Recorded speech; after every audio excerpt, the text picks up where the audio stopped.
Հյուսիսից հարավ մարդկանց մտահոգող խնդիրները գույքագրելու, առաջարկները լսելու նպատակով առաջարկ Հայաստանի նախաձեռնության անդամները երկրի հարավային դարպաս Սյունիքում են։ Առաջին չնախատեսված կանգառը Տանձավեր գյուղում է։ Մենք պետք է այս երկրում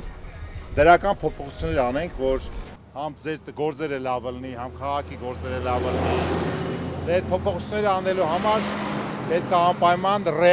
ռեալ պետք է ծրագիր իրականացվի այս երկրում, որպեսզի ձեր վիճակը լավանա։ Հիմա այդ միասին պետք է քննարկենք, գտնենք։ Ձեր գյուղում օրինակ ամենամեծ խնդրեմը որն է,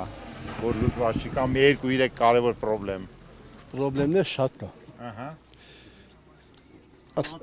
Առաջինը ջրի խնդիրն է, ջուրը շատ է, մեր կան, բայց կոյուղի բան չկա, էլի ասել։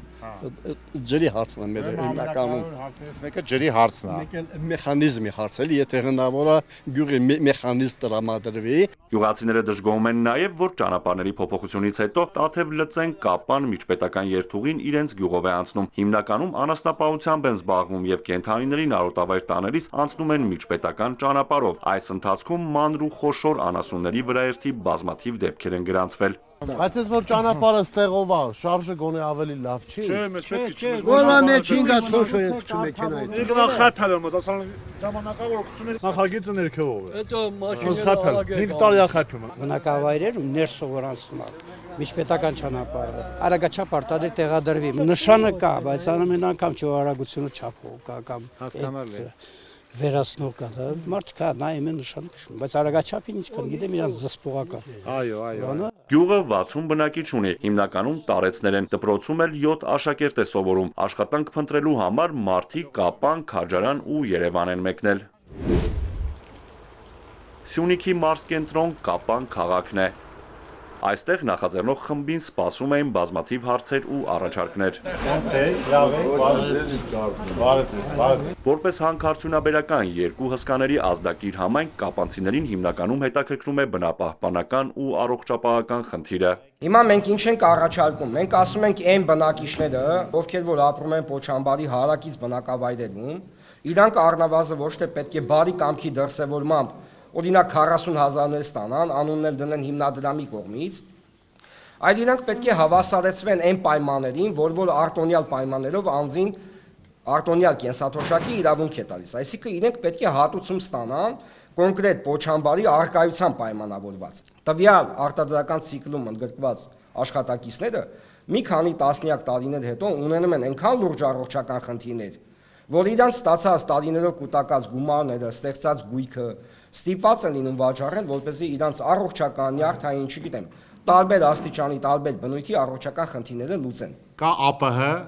խորհրդարանական վեհաժողով, որը նստում է Սանկտ Պետերբուրգում։ Ես որպես տնտեսագիտության դոկտոր պրոֆեսոր Միքայել Մելքումյան մի հատ մրցույթ շահեցի ԱՊՀ երկրների մոդելային օրենքի մշակման համար։ Մոդելային օրենքը որն է։ ԱՊՀ խորհրդարանական վեհաժողովը ընդունում է մի քանի ընթերցումով, որը դառնում է օրինակելի ԱՊՀ անդամ բոլոր երկրների համար այդ օրենքի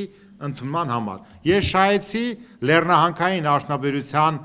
ոլորտում ազդակիր համայնքների բնապահպանական ռիսկերի կառավարման մասին։ Ես կաշխատեմ այդ մոդելային օրենքը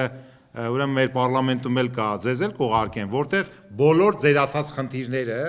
որտեղ 100 անգամ քննարկվում է, այնտեղ հատկապես Ղազախստան, որտեղ Լեռնահանքային Ռուսաստան, շատ մեծ եւ բոլոր կարգավորումները կապված ձեր Պոչամբարների հետ, ինչ կատեգորիայի Պոչամբարը, այդ բոլորը կա։ Սյունիքը էկոլոգիական աղետի գոտի է։ Ուղղակի պետք է իրերը կոչել իրենց անուններով։ Քաղաքական ուժերը եւ հասարակական քաղաքական կազմակերպությունները, ՀԿ-ները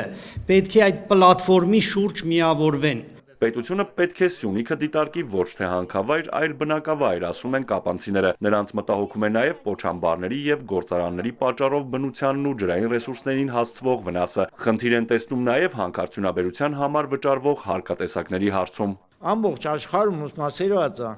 բոլոր բանահանույթները հանքարդյունաբերության մեջ 7%-ն է տիրոջը, մնացածը ներդրումներ է կատարում։ Մեր մոտ հակառակն է, 7%-ը տալիս են բանին, ասենք բնավճար հարցեր, մնացը յուրացնում են։ Եթե այդքան հանույթ հարստություն ներդրվի Հայաստանում, ինչ եկամուտներ կբերի հարստություն։ Խնդրում եմ մի հատ ուսումնասիրեք այդ երևույթ։ Մենք ունենք երկու վճար, մեկը կոչվում է բնօգտագործման վճար, ռոյալտի։ Մեկը բնապահպանական վճար։ Պետությունը օրենքով պետք է սահմանի խոշոր եկամուտ ստացող այդ ձեռնարկություններից արագ վերականգնողական համակարգ։ Օրենքը պետք է գրանք ընդունենք։ Մի կողմից ոչ պետք է բիզնեսներին վնաս տրվի, մի կողմից էլ պարզավոր մարդու առողջությունը եւ համայնքի առողջությունը ամենակարևորն է։ Այսօր աշխարհում պղնձի միջազգային շուկայում առաջի տեղը զբաղեցնում է Չիլին, որը արտադրում է մոտավորապես 4-5 միլիոն տոննա մաքուր պղինձ, 4-5 միլիոն տոննա, Չիլին, գիտեք, Հարավային Ամերիկայում, առաջի տասնյակում աշխարհի պղնձաձուլարանի նաև ներառված է Էկվադոր, Չինաստան, Ռուսաստան, 10-րդ տեղում Մեքսիկան է, արտադրում է ընդամենը 600,000 տոննա պղինձ։ Մեր Հայաստանում, երբ որ մենք ասում ենք, որ պղնձաձուլական ձեռնարկություն պետք է լիներ, ընդունենք վերևում, ալավերդում ոչ սյունուկում, մաքուր պղինձ։ 20 տարի է մենք չենք կարողանում պղնձաձուլարան նոր ունենանք, որովհետև այդ մեծ ծավալի ծծմբաթթուն, որ ծծմբային գազերի միջոցով մաքուր պղնձի տեխնոլոգիայի ժամանակ պետք է լինի, տեղ չունենք տանելու։ Աշխարհում չի գտնվել ինվեստոր, որ գա ասի ես կդնեմ $1 միլիարդ կամ $800 միլիոն, այդ ծծմբաթթուն կօգտանեմ, կստանամ գիպս, գիպսակարտոն կամ կստանամ ներկեր, լաքեր։ Հանդիպումն ապաքաղաքական ու վերկուսակցական է, բայց առջևում խորհրդարանական ընտրություններ են եւ կապանցիներին հետաքրքրում է Գագիկ Ծառուկյանը կարող է համախմբել քաղաքական ուժերին եւ մեծամասնության քվեն ստանալուց հետո ոչ թե որպես անհատ, այլ մարդկանց մտահոգող խնդիրներին լուծում տա պետական մակարդակով։ Մեր հասարակության 50-ից 55%-ը չի ուզում մասնակցի իր ապագայի կերտման գործընթացին։ Չի գնում ընտրությանը եւ ինքը դրանով ինչ որ մեսիջ աղարկում, ասում է այ որ գամ, ինչ որ բանա փոխվելու, որ այո, փոխվելու է, որտեղ մի բանա որ 40-45% մասնակցի, մի բանա որ անսպասելի հանկարծ 70% մասնակցի։ Կապված առաջարկ Հայաստանի ծրագրից բխող ձեր ասած, թե պատրաստա ստանձնի ձևակերպեն Գագիկ Ծառուկյանը, տենց ասենք, չէ։ Այս առաջարկ Հայաստանի թեզը, որ Ծառուկյանը առաջա քաշել, իրա միտքը հենց կայանում է ձեր ասացի վրա, որ եկեք այս առաջարկ Հայաստանի շրջանակներում կլինեն քաղաքական ուժեր, կլինեն անհատներ, կլինեն մասնագետներ, կլինեն ՀԿ-ներ, ով ուզում է Հայաստանում, ով ուզում է բացա առաջարկ Հայաստանի այդ ծրագրի պատուհանը կամ դուռը, բացա, որպեսզի բոլորը գան իրանց առաջարկները տան։ Բայց որպեսզի այդ առաջարկները միս ու արյուն ստանա եւ դառնա ծրագրային հիմնադրույթ, այդ առաջարկները պետք է ընդունողը լինի, չէ՞։ Որ այս մարդը նայի ասի, ախպեր ջան, ես իմ ասած բանը ստեղ տեղ ա գտել։ Այս ծրագրում առաջարկ Հայաստանի եւ եթե այլ քաղաքական ուժեր եւ այլ հասարակական ուժեր կան միանան այս առաջարկին, ձեր ասած խնդիրը դրանով միավորող նշանակություն կունենա։ Եվ դուք տեսնում եք, որ ժամանակ առ ժամանակ Ծառուկյանը հանդես է գալի տարբեր ուղերձներով, հանդիպումներ ունենում տարբեր մասնագետների հետ, ոլորտային տարբեր, մշակույթ, գիտություն, սպորտ, տարբեր ոլորտի մասնագետների հետ, որոշ ժամանակ հետո արդեն ավելի դա ակնառու կդառնա, ավելի կակտիվանա այդ գործունեությունը եւ մենք կտեսնենք դրա համախմբող նշանակությունը։ Հանդիպմանը առաջարկների մեծ փաթեթով էին եկել երիտասարդները, նաև Կապանում ապաստան գտած արցախցիները։ Ես շատ ուրախ եմ, որ մասնակցում եմ ձեր ծրագրին, քանի որ Սյունիքը սահմանային գոտի է, ես առաջի հերթին կարևորությունը տալիս եմ նրանում, որ պետք է Սյունիքում ստեղծվի դասընթացներ, կիբերանվտանգություն։ Սովորել եմ ասեղնագործություն, բուն նպատակը այն է, իմ առանձին խմբակ ունենամ, տարածք ունենամ, որպեսզի կարողանամ երեխաներին իմ աշխատանքը փոխանցել, որպեսզի նրանք կարողանան արվեստի աշխատանքներ կատարել։ Այսքան տաղանդավոր աղջիկներ եւ տաղանդաշատ արվեստի, կրթության, մեր երիտասարդ տղաները ուր են։ Առաջարկ Հայաստանի ծրագրի շրջանակներում անպայման շատ ակնառու մեծ տեղ լինելու երիտասարդությանը աջակցելու եւ պայման ստեղծելու։ Շատ հրաշալի առաջարկ է առաջարկ Հայաստանին,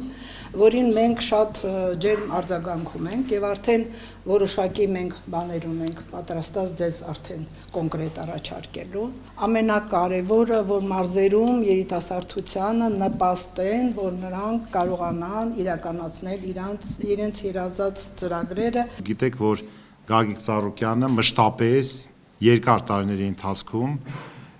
անպայման իր մշտական աջակցությունն է հայտնել եւ ընդհանրապես երիտասարդներին եւ սովորող երիտասարդության ուսանողությանը։ Դրա համար ժամանակին տարեց տարի բավականին ուրեմն գումարներ են տրամադրվել որոշակի այսպես կրթաթոշակների տեսքով, որպեսզի այն ուսանողները, ովքեր որ լավ գիտելիք, բարձր գիտելիքներ ունեն, ուրեմն հանկարծ վճարի հետևանքով դուրս չմնան, եթե չեն կարող վճարեն։ Հանդիպման ավարտին 1 րոպե լռությամբ հարգում են նաև բոլոր պատերազմների ժամանակ անմահացած մեր հայրենակիցների հիշատակը։ Առաջարկ Հայաստանին նախաձեռնության անդամները հանդիպումների շարքը շարունակում են մարզի մյուս բնակավայրերում։ Արթուր Հակոբյան, Հարություն Հովսեփյան, Էպիկենտրոն։